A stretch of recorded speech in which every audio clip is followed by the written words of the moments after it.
자, 안녕하세요.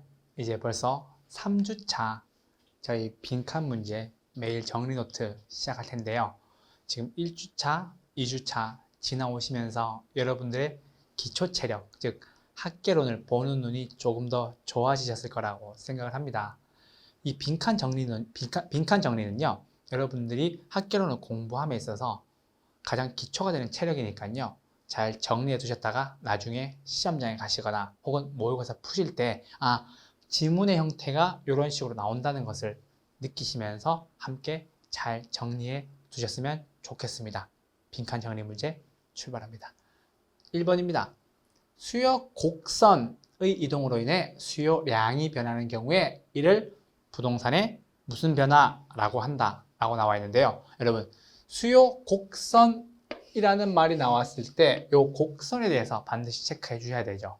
왜냐면요, 곡선의 이동과 곡선상의 이동은요, 분명한 차이점이 있기 때문에 그렇습니다. 자, 여러분, 곡선상은요, 제가 계속 말씀드렸죠? 곡선상, 세 글자니까요. 뭐의 변화? 수요량의 변화가 되겠고요. 곡선 혹은 곡선 자체라고도 쓰죠.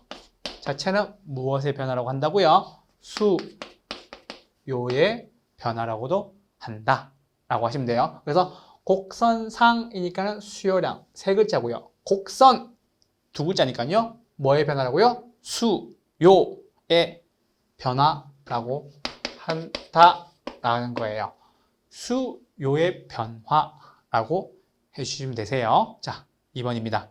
소득이 10% 증가하자 수요량이 7% 증가하였다면 이 부동산은 과로에 해당한다 라고 나왔는데요, 여러분. 자, 소득이라는 말이 딱 나왔을 때 제가 여러분들에게 계속 수업 시간에 말씀드렸던 부분이 있죠. 소득과 정렬을 그대에게. 기억나시나요? 그래서 소득 탄력성 혹은 소득이라는 말이 나왔을 때 소득이 증가하고 수요량이 바뀌었다 라고 했었을 때 두 가지 재화가 나와야 됩니다. 첫 번째는요, 정상재가 나와야 되고요. 두 번째는요, 열등재가 나와야 되는데 두 가지가 있어서 소득이 증가하자 수요량이 증가한 것은 바로 여러분 같은 방향으로 증가했죠. 같은 방향으로 증가한 거, 즉 양의 방향으로 증가한 거는 대표적으로 소득 증가할 때 수요량이 증가한 것이 바로 정상재에 해당한다는 거죠.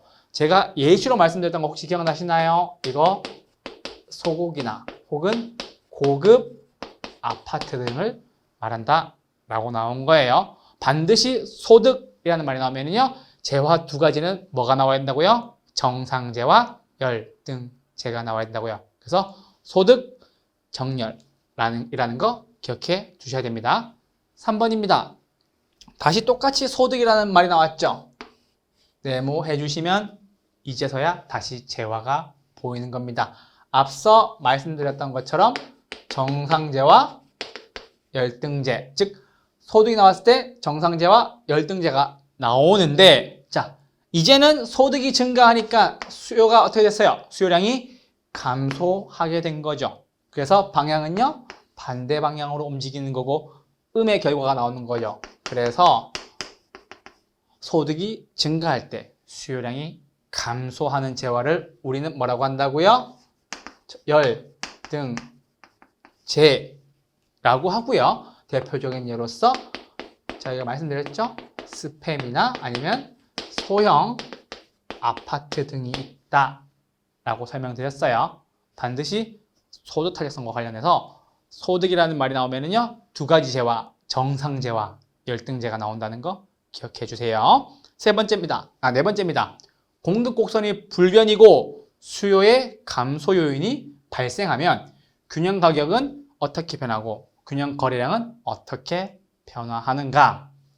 제가 말씀드렸던 첫 번째 원칙, 두 번째 원칙, 세 번째 원칙에 따라서 문제를 풀어줘야 되는데요. 첫 번째 원칙은 뭐였죠? 크기, 비교, 후, 무엇만 본다고 말씀드렸어요? 큰 것만 본다. 불변은 무시하는 거죠. 두 번째, 큰 것에 대해서 양은 그대로 쓰시면 되고요. 가격은요, 총 4가지의 케이스로 나뉘는데요. 수요가 증가하는 경우, 수요가 감소하는 경우, 공급이 증가하는 경우, 공급이 감소하는 4가지 경우가 있는데요.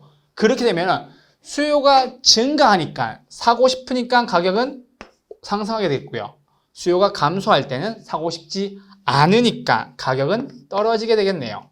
공급이 증가하면은 물량이 많아지니까 가격은 떨어지게 될 거고요. 공급이 감소하면요, 물량이 적으니까요, 가격은 오르게 되겠네요. 그래서 언제나 균형에 대한 이야기가 나오면 여러분, 크기 비교 후 큰 것만 보고요. 두 번째, 큰 것의 양을 그대로 따라오시면 되고요. 가격은 수요 증가가 남아있느냐, 수요 감소가 남아있느냐, 공급 증가가 남아있느냐, 공급 감소가 남아있느냐에 따라서 가격이 오르거나 내리게 되겠네요.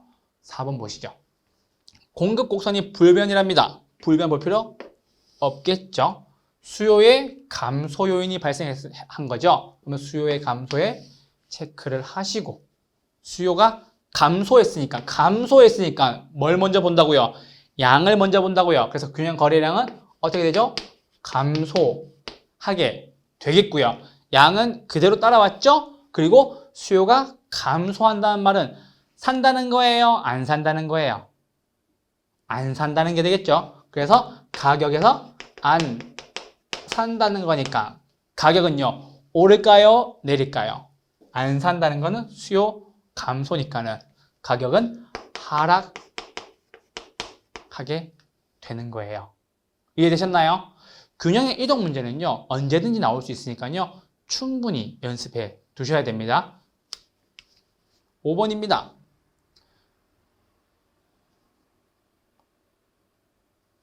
수요 증가와 공급 증가가 발생한 경우 수요 증가폭과 공급의 증가폭이 같다면 이라고 나왔습니다. 자, 여러분, 지금 수요의 증가와 공급의 증가가 발생을 했는데요. 둘 다 증가가 생겼기 때문에 크기 비교를 할 필요가 없이 당연히 균형의 양은 어떻게 되어야 되나요? 증가하게 되겠죠. 허나 수요의 증가도 증가, 공급의 증가도 증가했던 부분들이라서 이게 가격의 변화가 굉장히 중요한 포인트가 될 수 있을 것 같아요. 그래서 그림을 하나 그려서 제가 하나 증명드리고 여러분들에게 또 팁을 말씀드리죠. 자, 그러면 여러분, 이게 가격이고 양인데 수요의 곡선이 우하향하고 공급의 곡선이 우상향하게 되는 경우인데 최초의 균형점은 여기가 되겠죠. 그런데 증가한다고 나왔으니까 증가는 방향이 우측으로 가게 되겠고 증가 역시 우측으로 가게 될 겁니다. 하지만 증가의 폭이 두 개가 같다라고 얘기를 하면 수요 역시 해당 폭만큼 증가하고 공급 역시 해당 폭만큼 증가하게 돼서 새롭게 만나게 되는 이 새로운 균형점에서 양은 해당 양이 증가하게 됐지만 이 가격이 고정돼서 유지한다는 거죠.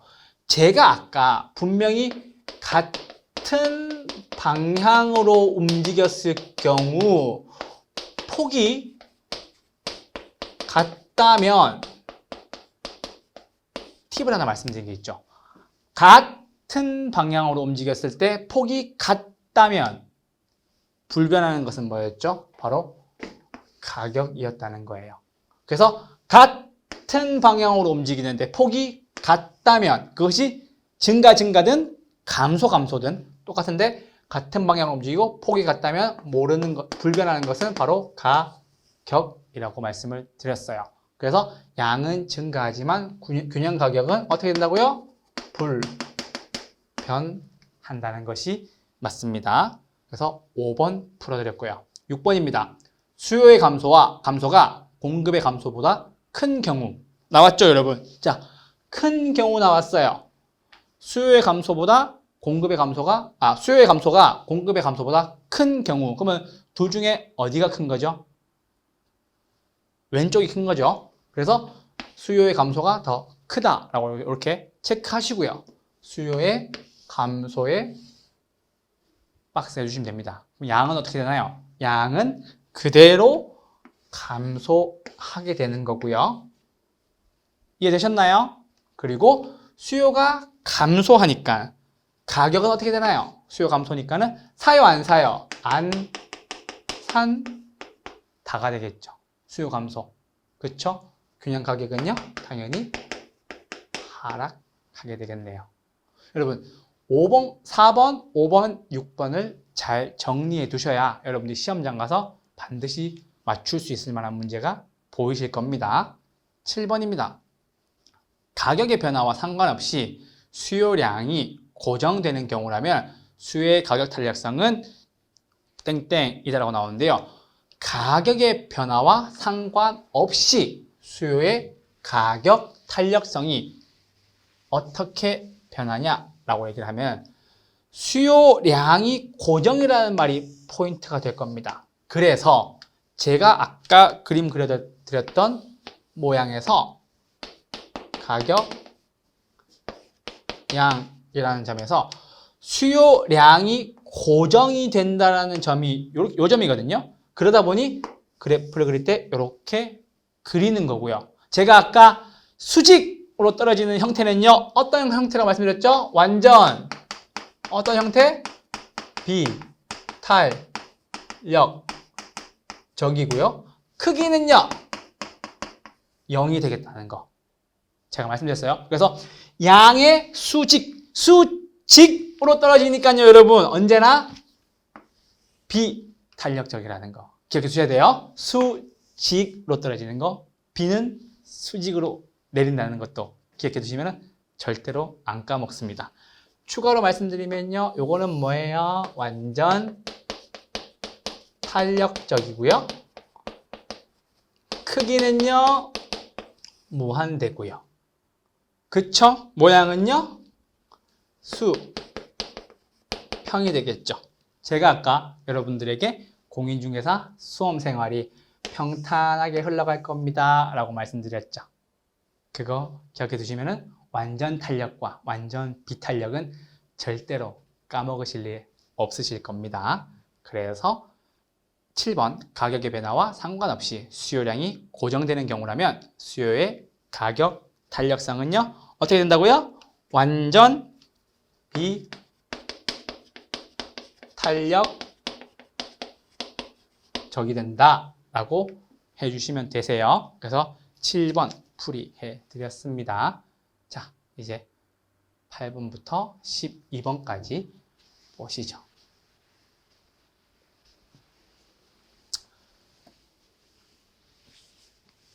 자, 여러분 8번입니다. 수요의 가격 탄력성이 탄력적이면 가격의 변화율보다 수요량의 변화율이 더 어떻게 변한다 라고 나왔는데요. 제가 아까 탄력적일 때 늘 해드렸던 말씀이 뭐였어요? 양이 더 크게 변한다 라고 말씀을 드렸고 아까 탄력, 비탄력을 구분해드리면서 탄력적일 때와 비탄력적일 때를 구분할 수 있을 만한 가장 두 가지 포인트는요. 탄력적일 때는요. 뭐가 더 크게 변한다고요? 양이 더 크게 변한다는 거였고요. 비탄력적일 때는요. 가격이 더 크게 변한다는 게 포인트였죠. 그래서 수요의 가격 탄력성이 탄력적이면 가격의 변화율보다 뭐가 크게 변한다고요? 수요량의 변화율이 더 크다고요? 작다고요? 더 크다라고 해주시면 되세요. 탄력적일 때 무엇이 더 크게 변하고 비탄력적일 때 무엇이 더 크게 변하는지 잘 정리해 두셔야 나중에 지문을 보고 빠른 판단이 가능합니다. 참고해 주세요. 9번입니다. 부동산 수요가 증가하면 공급 곡선이 어떻게 될수록 시장 균형 가격이 더 크게 상승한다 라고 나왔죠. 아까 말씀드렸죠. 제가 비탄력적일 때 뭐가 더 변한다고요? 가격이 더 크게 변화한다는 거죠. 똑같습니다. 9번 문제 역시 부동산 수요가 증가하면 공급 곡선이 어떻게 될수록 가격이 더 크게 상승한다. 가격이 더 크게 상승하는 경우가 탄력이에요? 비탄력이에요? 가격이 크게 상승하는 거. 비탄력. 그쵸, 여러분? 비탄력적일수록 가격이 더 크게 상승한다는 거죠. 비탄력적일 때 가격을 상승시키면 총 수입이 더 커진다는 거. 고가 전략이 유리하다는 것까지 정리해 두셔야 됩니다. 10번입니다. 부동산 경기가 상승 국면일 경우 직전에 거래된 거래 사례 가격은 현재 시점에서 새로운 거래 사례 가격에 어떻게 되는 경향이 있다라고 나왔는데요. 부동산 경기가 좋아지고 있죠. 올라가고 있죠. 그러면 여러분 과거에 거래한 거래 사례 가격들은요. 현재 시점에서 새로운 거래 가격에 상한선이겠어요? 하한선이겠어요? 경기가 좋아지고 있으면 과거의 것은 당연히 하한선이 되겠죠. 그래서 하한선이 되는 경향이 있다라고 정리를 해 두셔야 됩니다. 그래서 경기가 좋아지고 있으니까는 현재 시점에서는 과거의 사례 가격들은 하한선이다 라는 것이 이 문제의 포인트였어요. 11번입니다. 일반적으로 부동산 수요의 가격 탄력성은 단기에서 장기로 갈수록 탄력적이에요? 비탄력적이에요? 당연히 장기로 갈수록 탄력적으로 바뀌게 되겠네요. 자, 여러분 단기, 장기라는 측면에서 장기에는 신축 부동산 역시 공급할 수 있게 되겠죠. 그러다 보니 원래 있던 재고에서 신축 부동산도 공급할 수 있을 만큼 물량이 많아지니까 양의 변화가 더 클 테고요. 부동산 시장에서 보는 단기의 개념은요. 재고는 제공할 수 있어도 신축 부동산은 제공할 수 없을 만큼의 기간이기 때문에 장기에서는 신축 부동산까지 공급할 수 있으므로 당연히 양이 크게 변하게 되는 탄력적이 되겠네요. 이해되셨나요? 11번이었고요. 이제 마지막입니다. 매도자 중시에서 매수자 중시로 전환되는 국면은요. 후퇴 시장입니다. 라고 보시면 되세요. 자, 무슨 말이냐면 여러분 경기가 안 좋아지기 시작한다는 거죠. 그래서 경기가 올라갔다 호황해서 이제 후퇴하기 시작하니까는 원래는 팔려고 하는 사람들이 많았었는데 이제는 사려고 하는 사람들이 점차 줄어들고 있죠. 그래서 사려고 하는 매수자 중시로 전환되는 국면이 후퇴 시장이라는 거예요. 그래서 경기가 이제 안 좋아지려고 하니까는 매도자, 즉 팔려고 하는 사람이 많았는데 이제는 경기가 안 좋아지려다 보니까는 사고 싶어 하는 사람들이 더 적어지고 사고 싶어 하는 사람들이 더 적어지다 보니까는 매수자가 더 중시되는 시장으로 바뀌는 것이 바로 후퇴 시장의 특징이자 국면입니다. 자, 여러분 매일 정리 노트 저랑 12지문 함께 풀어보셨는데요. 이 중에서 가장 중요했던 부분들이 4번, 5번부터 시작해서 9번까지는 꼭 정리를 해 두셔야 됩니다. 특히나 균형의 이동 같은 경우에는 반드시 정리를 해 두셔서 나중에 시험에서 나왔을 때 꼭 여러분들이 점수 벌어갈 수 있었으면 좋겠습니다. 오늘도 너무 수고 많으셨고요. 다음 주까지 건강한 한 주 보내시고 다음 주에 웃는 얼굴로 뵐 수 있었으면 좋겠습니다. 감사합니다.